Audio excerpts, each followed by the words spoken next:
Salut les amis, bienvenue sur mon barbecue à la française. Je suis content de vous retrouver cette semaine pour une recette de Noël. Je vous donne ma recette de la dinde au marron au barbecue. Allez, c'est parti!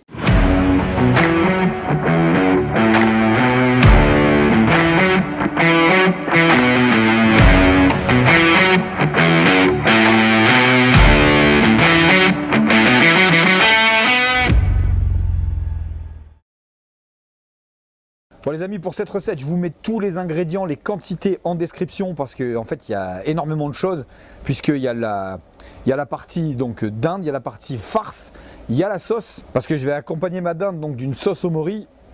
Il y a la partie farce, donc farce au marron avec de l'armagnac. Et du coup j'ai pas envie de vous faire une vidéo qui va être fastidieuse et un peu chiante à regarder parce que si vous me voyez mélanger de la farce, je vois pas vraiment l'intérêt du truc. Donc les amis, vous avez vu, il y a plein de trucs, c'est pour ça que je préfère vous lister en bas. Comme ça, vous tapez dans la description à la fin de la recette, vous irez voir tout ce qu'il vous faut et vous pourrez reproduire cette recette. Donc les amis, pour la dinde, on va pas tortiller du derrière pour chier droit. Tu vas voir ton boucher, tu lui demandes. Donc moi en l'occurrence, vous voyez, il n'en avait pas à la période où je tourne cette petite vidéo. Donc heureusement que je lui ai demandé avant, il m'en a commandé une belle, donc j'ai une belle grosse dinde. Donc merci Vincent, merci Jérôme, merci mes petits bouchers de toujours avoir ce dont j'ai besoin. Ensuite, donc pour la farce, alors moi je vais pas le faire à la main, je vais pas me casser la tête à couper tout à la main machin. Donc moi j'ai le Thermomix, je vais mixer ça au Thermomix. Donc du coup je vais mixer mes échalotes, mon pain de mie, mon truc, ça va me faire ma petite farce au marron.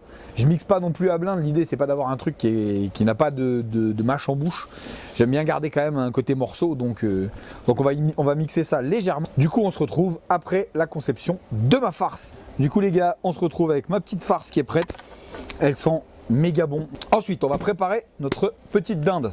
Donc, pour préparer la dinde, alors moi, ce que je fais, ouais, tu vois, je commence déjà, je passe les doigts là-dessous et en gros, j'aime bien décoller la peau pour une seule raison, c'est que du coup, ça va permettre de croustiller. Si vraiment tu veux pousser, tu passes ta main là-dessous et du coup, si tu as le budget, tu peux foutre là-dessous de la truffe, du truc. Il y en a qui mettent du beurre encore en dessous. Décoller la peau, c'est pas mal, parce que ça permet vraiment d'avoir une peau très croustillante. Donc allons-y gaiement. J'en ai profité aussi donc pour mettre, vu que je fais ma recette de ma sauce au mori avec des moris séchés, du coup donc je les ai mis dans l'eau là, je suis en train de les réhydrater et elles vont y rester un petit moment, sachant qu'on a quelques heures de cuisson.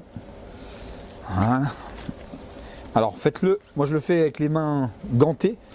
Donc n'en déplaise à certains influenceurs qui décrient le fait qu'on met des gants juste pour faire joli. Alors comme vous le savez, pour ceux qui me suivent sur les réseaux, je suis cheministe, donc moi mon boulot c'est de foutre les mains dans les cheminées. Et donc même si tu te laves bien les mains, ça a quand même tendance à rester dans les pores de la peau. Donc je préfère quand même avoir les mains propres et avec les gants, il n'y a pas de risque. Du coup là j'ai bien décollé ma peau un peu partout. Et puis du coup on va la farcir la cocotte. Allez, c'est parti. Donc là, alors pareil, faites pas trop de farce. Là moi je vous ai mis la recette avec des quantités. Si vous en reste, c'est pas très grave, mais mettez pas trop non plus dedans parce que la farce gonfle. Donc quand même que ça garde de la place à l'intérieur et que vous vous retrouviez pas avec un truc complètement gonflé. Ensuite les gars, pour la fermeture de la dinde, alors il y a deux écoles. Donc moi j'ai pas de fil et de grosse aiguille pour la fermer. Donc ce que je fais, c'est que je viens la fermer avec des petits piquets en bois. Je traverse de part et d'autre. Pam. Donc bien prendre la peau avec, parce que si vous piquez que la chair, ça va se barrer. Ma dinde là elle est prête. Du coup les amis, vous l'entendez depuis tout à l'heure, mais mon barbecue est en route. Donc là je l'ai mis à 180 degrés.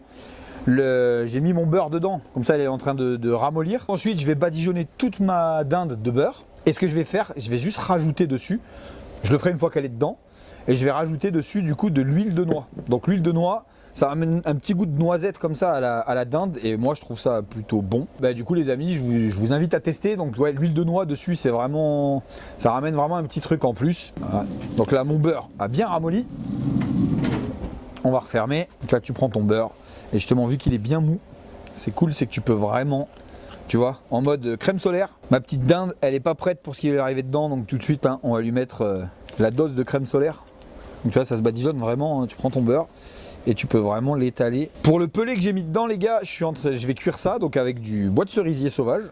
Donc vous voyez la petite boîte qui est, je sais pas si vous le voyez du coup sur l'image, on verra au montage, mais sinon je vous mettrai des petits plans. Du coup j'ai ma petite boîte de pelé de chez Monvel. N'hésitez pas à aller sur leur site pour commander si vous voulez tester. Le cerisier sauvage, c'est vraiment pas mal. Ils ont le sarment de vigne là que j'ai déjà testé beaucoup sur le cochon. Mais la partie cerisier, vous allez voir, c'est quelque chose. Donc là les amis, notre dinde, elle est prête. Je remets juste la peau correctement ici. Voilà. On va pouvoir l'enfourner. Donc là les gars, on va être parti pour à peu près 3 heures. Hein. Alors, c'est toujours pareil, tu connais la rengaine, ça dépend de la taille de ta dinde, ça dépend de la température à laquelle tu mets ton barbecue, parce que si tu le mets, on va dire à partir de 150, ça ira très bien pour la cuire. En dessous, ça risque de plus te faire une dinde fumée qu'une dinde rôtie, on va dire. Mais du coup, voilà, il n'y a pas de théorie. Donc moi, je vais sonder ma viande, comme d'habitude, sauf que là, je ne vais pas le faire avec ma mitre, je vais le faire avec la sonde du barbecue. Donc je vais sonder dans la cuisse, tu peux sonder aussi dans la poitrine. Donc moi je vais sonder dans la cuisse le long de l'os et je vais amener tout ça à ouais, entre 70 et 75 degrés.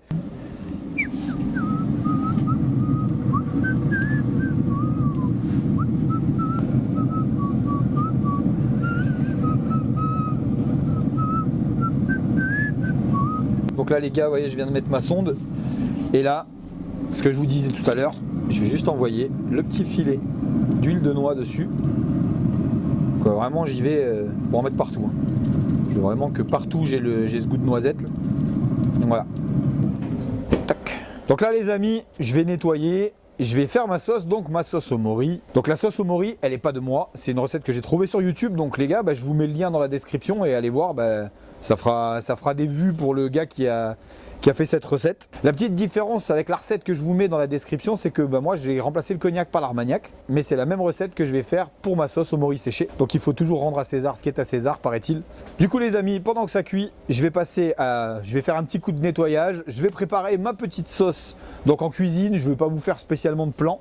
Je pense que dans cette vidéo, à part à la fin, il y aura peut-être 2-3 plans avec de la musique, mais je vous mettrai juste après une petite musique avec les plans de la dinde et quelques plans de la table sur lesquels on va la déguster avec des amis pour le tournage de cette vidéo, puisque c'est pas la dinde que je mange à Noël, puisque en gros je tourne à la date de Thanksgiving la recette en question et on en profite pour recevoir les amis. Il y a le beau-frère qui vient, on va manger, on va se faire plaisir. Vous connaissez le train-train, puisque si vous êtes là, c'est que vous aussi vous aimez en profiter. Donc les amis, je vous envoie ces petits plans, moi je vais nettoyer, on se retrouve à la fin de la vidéo. Allez, c'est parti!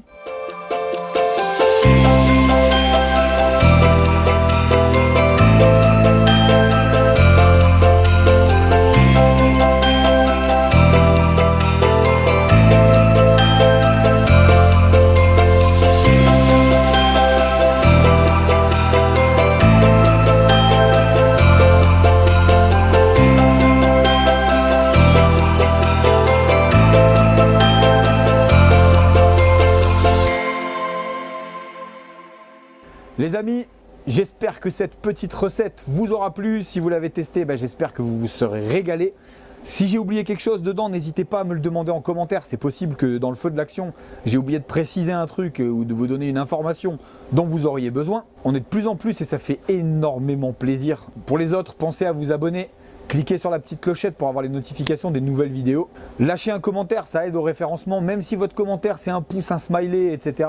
et qu'il n'est pas spécialement constructif, mais bon, ça montre le soutien et ça montre que vous voulez m'aider à développer cette chaîne.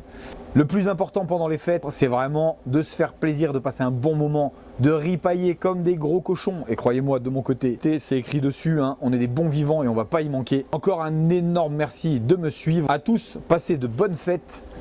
Prenez soin de vos proches et moi je vous dis rendez-vous la semaine prochaine les amis.